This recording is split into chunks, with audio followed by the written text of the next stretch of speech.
Fawajadnaha fi khamsin, kaulan neangan 5 perkara, ternyata kapanggih di 5 perkara. Walamna tarkadzunub, kaula neangan supaya ninggalkeun dosa, supaya teu hayang ngalaksanakeun dosa teh kumaha carana. Ternyata fawajadna kaula duha, kula manggihan di salat duha. Ternyata lamun urang sering salat duha sekali, 2 kali, 3 kali, poe, sepoe, 2 poe terus bae. Setelah 40 poe bakal ngarasakeun nikmatna ibadah. Embung nu ngaran teu salat. Sageus salat embung teu berjamaah. Eta balukar tina salat duha. Bakal diberengeunahkeun geura ge. Eta geus kapanggih ku wali Allah nu ngaran Syakikil Balki. Ngeunaheun sakira ternyata tina hasil duha ngawarung, mun ngawarung teh mah jadi lancar ngawarungna. Anu balanja masyaallah eta ngeungkeuy ngahutang kabeh.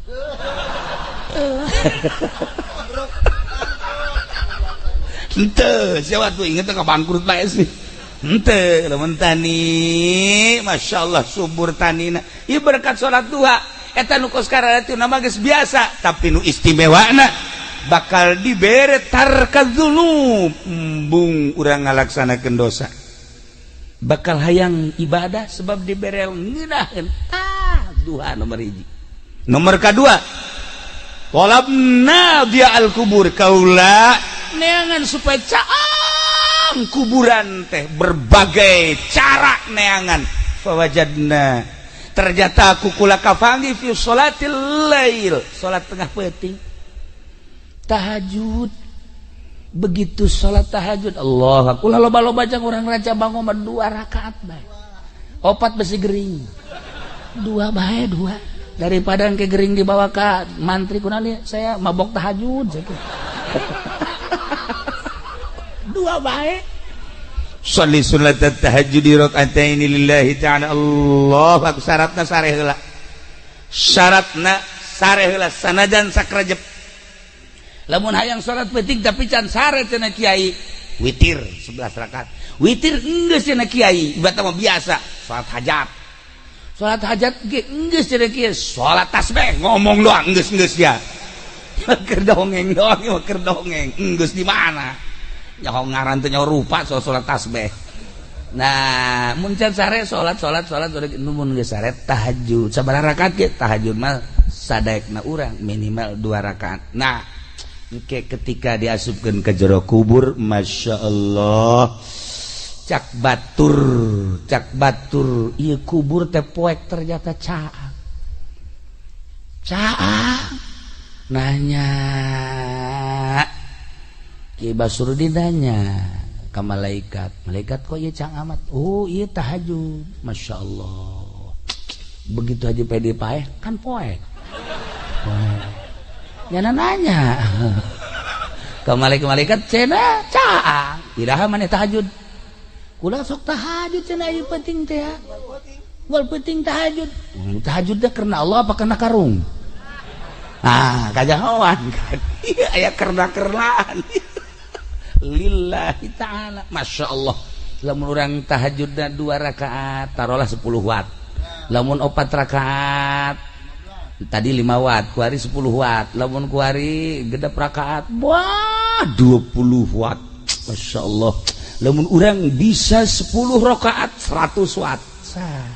Waduh. Caang di jero kubur teh. Kapanggih ku kisah Kikil Bakli fawajadna fi sholatil lail, saang kubur teh kapanggih dina salat tahajud. Mantak wayahna ieu ti kuari tahajud 2 rakaat bae.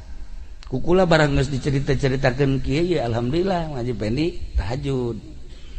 Barang tahajud sare deui subuh korban jam 7. Ai tahajud ai subuh qoboan. Usolli fardhu subhi qoboan. Tah ieu teh beres padi. Aya jelema nu kos kieu nya.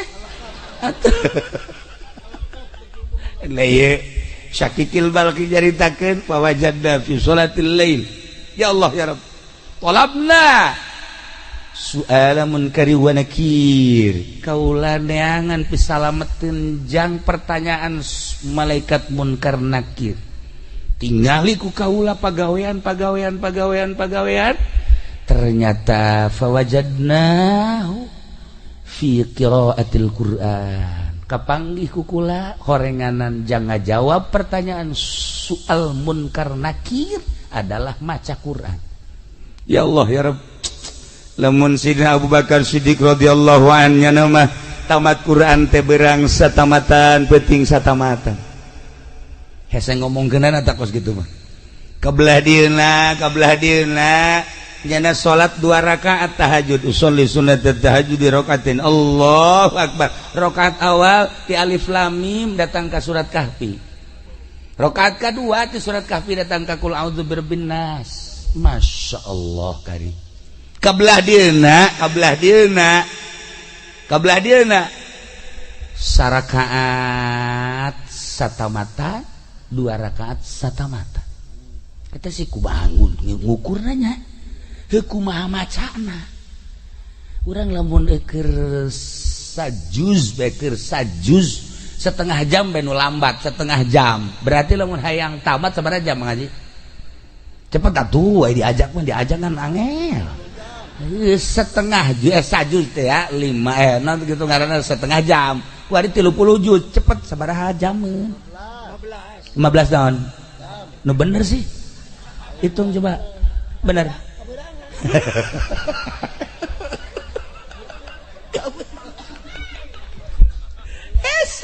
kok iya bisa rakaat saquran 2 rakaat saquran deui alamna nu beda horeganan alam teh karasa ku urang mah alam kieu alam syariat di alam luar syariat mah eueuh ieu eueuh berang eueuh peuting eueuh jam ngancelok ka alam eta seperti kos gitu aya kene kuari ge nu seperti gitu teh aya kene oh kiamat lamun nu kos gitu anu kos kubacana kiai eta anu lamun hayang ka Mekah Mekahna dideketkeun teu ngalengka salengka mantak jangan mah gilir ge teh kudu naik mobil atuh jangan mah gilir nu ngora dideketkeun ngalengka ka dinya nah nyaho-nyaho mandi bae geus dinu kolot blon teh jelema nu kos kitunya tah ieu oreganan maca Quran eta teh kajahoan ku kutubul aulia Syakikil Balqi ngajelaskeun nyana geus nempo ka jelema-jelema ahli Quran eta ditanya ku malaikat munkar nakirna babarieun jasa Allah geus teh hese jawab ahli Quran jelema talar Quran setelah talar Quran ustad geus talar Quran kebelah dieuna jadi calo Quran teu dibaca jadi calo tanah Quran teu dibaca 10 tahun nyana nyaloan akhirna Quran poho boleh bejakeun begitu poho nya bebeja ka kula kiai aduh cenah kula ieu talar Quran aju kula nyalo 10 tahun akhirna sugih henteu Quran poho cekeun ieu kukula rada dicarekan talar deui awas ya lamun sampekeun ka paeh haju ieu Quran can katalar siksa kukula hafizul Quran cilaka sia lamun datang ka paeh henteu kembali deui teu kudu dicaritakeun hadisna waktu langsung we nyana balik ka mana alar deui Quran oh dimulayan deui terus encan kaburu katalar maot jelema teh maot bae salat kubur di tukangan imah wasiatna menang merenganan satahun tirkah eta tanah teh dek dibagikeun majikan anak nah laporan ka kula ieu daek nu meulina asal kuburanna pindahkeun kumaha ge pindahkeun geus kuburan maka ditu ka wakaf digali masyaallah eta awakna dampal eueuh dagingan engke bitis datang ka tuur aya tuur eueuh dagingan ka dieu encelok-encelokan belah dieu eueuh dagingan belah beuteung aya saeutik belah tukang ka dieu eueuh dagingan tah eta hafizul Quran nu poho disiksa tah udah nyaritakeun jelema nu beleger loba jasa, nu beleger loba jasa. Ketika digali kuburanna beleger, padahal jelema bodoh, ikhlas waktu ibadahna. Nus lain saeutik ka makos kitu mah loba. Aya jelema kiai, beledegan kiaina. Wah, hebat jasa. Begitu maot bau mayitna ge. Lamun urang Abu Yadahlan ketika maot guru Abah, guru urang sararea. Nuanieun kan mandiat nungguan Abah. Begitu Abah datang karak di pandian nu bantak teu wani kunaon seungitna luar biasa. Masya Allah seungit. Aya kiai, tilu kiai nu ngundang kula. Encan di pandian bau. Encan di pandian geus bau. Kula nanya, ieu pagaweana salian nyai naon sih? Orenganan ngeridit-ngeriditkeun. Ngeridit-ngeriditkeun. Atau pan ieu mah nya ngriditkeun, nya ngridit atuh geus. Atuh geus ka apa ieu mah? Geus pokona. Teu bisa kuku bae teh mah jero. Teu tanggung jawab geus pokona. Seperti eta. Ya Allah, ya Rabb. Lamun guru kula di Garut, geus hese nyaritakeunana seungit we. Jadi kubur memehna ge kula nyana hayang di pandian, memeh maot hayang di wuduan, ku kula di isangan, di pandian, di wuduan, terus dibaringkeun. Bebeja ka kula lamun aya nu salam ulah dijawabnya bener anu assalamualaikum kadenge kula di luhur kasur nyana nu ngajawab salam bisa nyaho kitu untuk lila maot lah ngeunaheun ningali seungit sababaraha kiai seungit tapi asa babaraha kiai bau tah nu ngahalal-halalkeun bangsa duit bank riba terserah ndek mangga bae ndek heheg bae cuman seperti eta tah urang garan bakal maot bakal pae siai bae geus kos kitu komo si ieu geus teu geus caritakeun jakuarina ge geus kaambe can maot geus kaambe atuh kumaha mantak kukula diajak ka mamana ge pamajikanna tilok nanyakeun tilok naon tilok sugan telepon pamajikanna kiai aya salaki nya tilok anyana tilok deui geus dianggap paeh ti heula Orangnya lain paeh jelemana, paeh etana lah pokoknya mah gitu.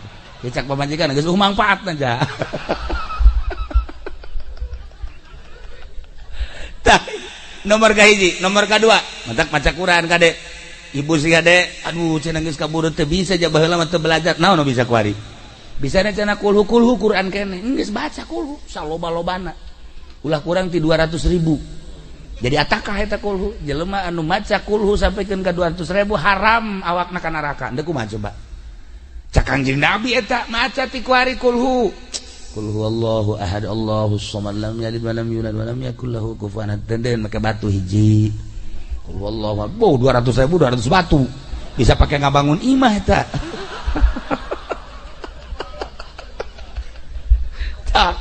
Hiji nomor kahiji geus nomor kedua, nomor katilu. Hiji tadi ka naon kitu ngaranna nomor kahiji neangan naon tadi nomor kahiji salat duha neangan tarka dzunub nomor kedua dia al kubur nomor katilu soal munkar nakir maca Quran nomor kaopat talabna ubur sirat kaulan neangan supaya lancar di jembatan siratal mustaqim neangan pagawean kaditu ternyata fawajadna fisaum wasodaqoh kapanggih di puasa jeung sodaqoh ya Allah ya Rabbi jelema anu sok puasa di luar Ramadan Senin Kemis komo terus-terusan puasa tapi lillahi ta'ala ulah hayang nanaon aya nu sok puasa doa 40 poe puasa mana golok pantas puasa saya juga golok. Nah, itu lain puasa do kos gitu, puasa karena Allah. Ayo santri 7 penting puasa bae. Bukan lagi cabai rawit. Pohara jasa. Siek puasa naon sih hebat amat.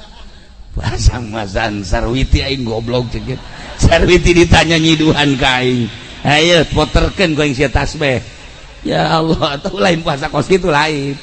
Ya, sarwiti mah teu kudu puasaan ku ari mah. Bawakeun mobil beat motor. Lah sia kosok jasa bisa maca beat segala naon beat.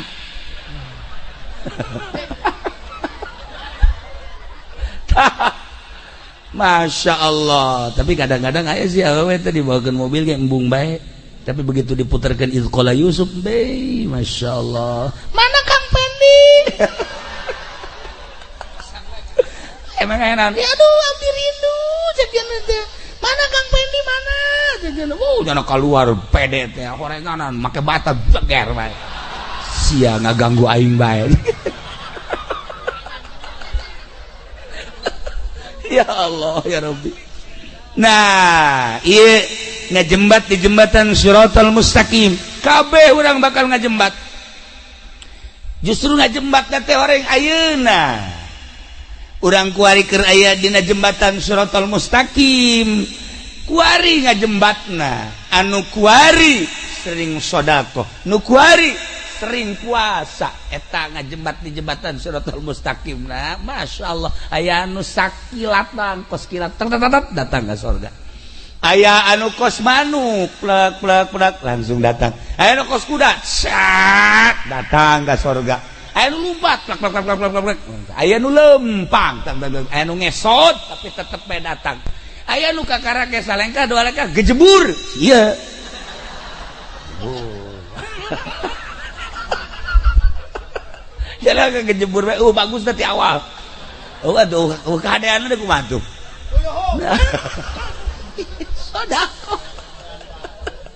Masya Allah, can nyorang kulang ngadenge di pondok anu ngaluarkeun zakat. Di saya, hiji penny jajan orang. Malah mah zakat batur dicokotan. Aya jelema ngahadiahkeun kipas di masjid. Masya Allah, maot tiis di jero kuburna kan ditanya.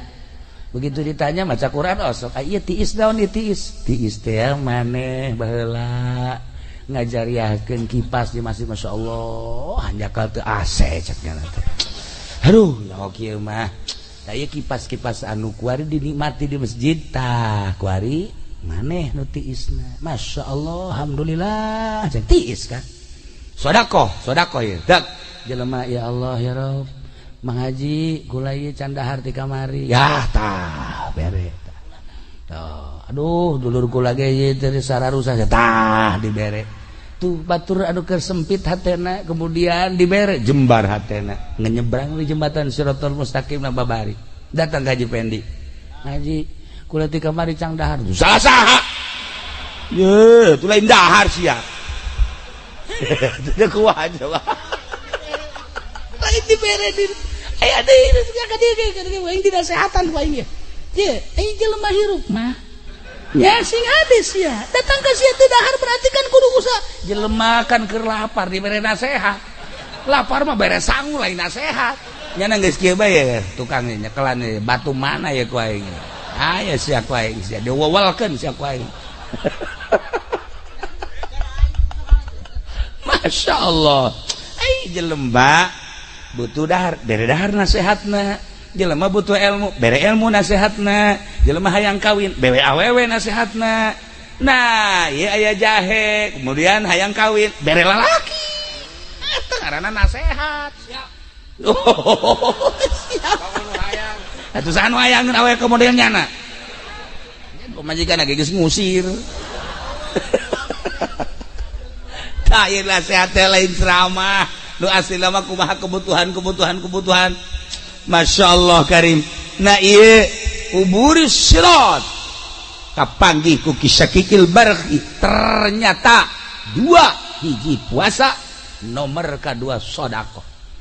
Sebab eta adalah sarana pamereti Allah yang nyalamatkeun urang. Ketika urang jadi jelema sugih, kiai mah meureun zikir penting teh, kiai mah maca Quran, santri mah meureunanan sholawatan, aing mah sakieu ayana lah, aing mah endeup ngagunakeun sarana nu aya ti Gusti Allah dititipan harta. Nah, petakeun ku urang parkir miskin mana yatim piatu, masjid mana nu can anggeus, tetangga mana anu butuh. Ya Allah pondok pesantren mana tuh pan ieu mah aya masjid ge anu datang Haji ieu keramik dan can bejakeun ka masyarakat sok geura saha anu siap karo ke Mang Haji Panderi tuh panjang mah tuh atuh masyarakat geus beres beres kabeh aya kene kurang maji aya kurang mangsa 10 meter kan coba nu sejen heula beres leuwih duitna leuwih ieu mah haji kadegan duitna basa tokoh masyarakat kos gitu nah lamun tadi jelema mere kipas ai prak di pondok papan kipas leungit barang diteliti barang diteliti si eta nu nyokotna ya Allah laporan ka kula kiai kumaha cenah naon batur makan jariah kipas ieu mah ku Haji Pendi can dicokot atuh teu aneh boro-boro kipas kotak masjid ge pan laleung geus tailah si hade ya si hade nomor kaopat baca Quran jang soal munkar nakir jelas tamati kisah kikil balki nomor kaopat ka tilu nomor kaopatna ieu sedekah jeung puasa orang teu kuat sedekahna tiis bakalna di jero kubur teh urang loba sedekah teh ya Allah ya Rabbi di jero kubur ngeunaheun tiis nanya urang ka malaikat teh titisan ieu kipas aya tiis nu ieu tiis sa ieu ngabungahkeun fakir miskin masyaallah ieu nu pohara jasa tiisna tatangga ieu pohara jasa ieu tiis pohara amat kahandap-handap tiis ieu keramik masjid ya Allah ya Rabbi gunahin jasa sedekah kelancar di jembatan Shiratal Mustaqim kalima talabna zillal arsy abdi neangan iiuh aras